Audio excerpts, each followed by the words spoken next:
Nous allons lire le 7e verset. Et puis nous irons aussi lire les 21e verset. Nous lisons au nom du Seigneur Jésus. Amen. Les yeux de l'un et de l'autre s'ouvrirent. Ils connurent qu'ils étaient nus.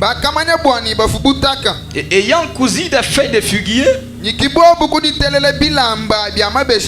ils s'enfirent des ceintures. L'Éternel Dieu fit à Adam et à sa femme des habits de peau. Et il les ont revêtis, parole du Seigneur. Est-ce qu'on peut acclamer cette lecture? Je sais que je ne serai pas très kilométrique. Nous ne sommes pas surtout dans une convention pour pouvoir être très large. Mais nous sommes dans une soirée dénommée la fête des Écritures. Et le grand thème qui nous réunit ce soir s'intitule du figuier à la peau. Du figuier à la peau. Beaucoup se sont posé la question de savoir. Du figuier à la peau, on veut dire quoi tout simplement? En réalité, quand on parle du figuier et de la peau, qu'est-ce que l'orateur ira nous dire? Écoutez bien aimés dans le Seigneur. Les textes que nous venons de lire nous éclairent très bien qu'il s'agissait des feuilles de figuier, de prendre un long thème pour l'afficher sur la maquette.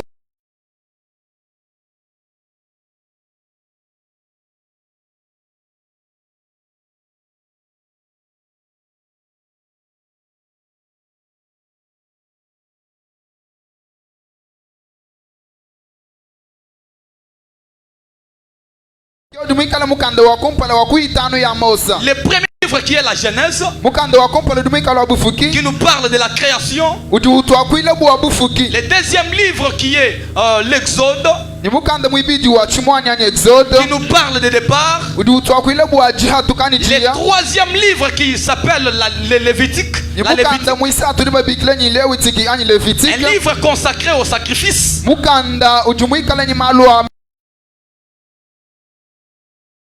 Qui s'appelle Nombre, consacré au recensement.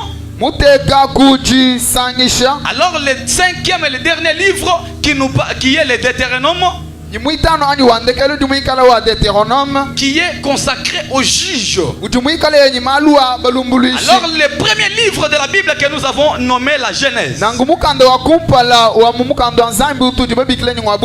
livre de la création.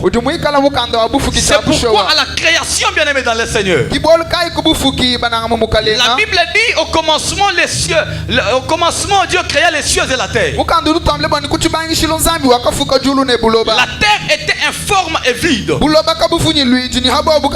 y avait de l'abîme à la surface de la terre.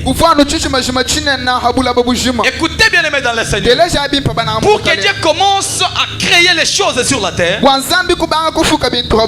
Bible dit qu'il a d'abord commencé par séparer la terre de l'informe.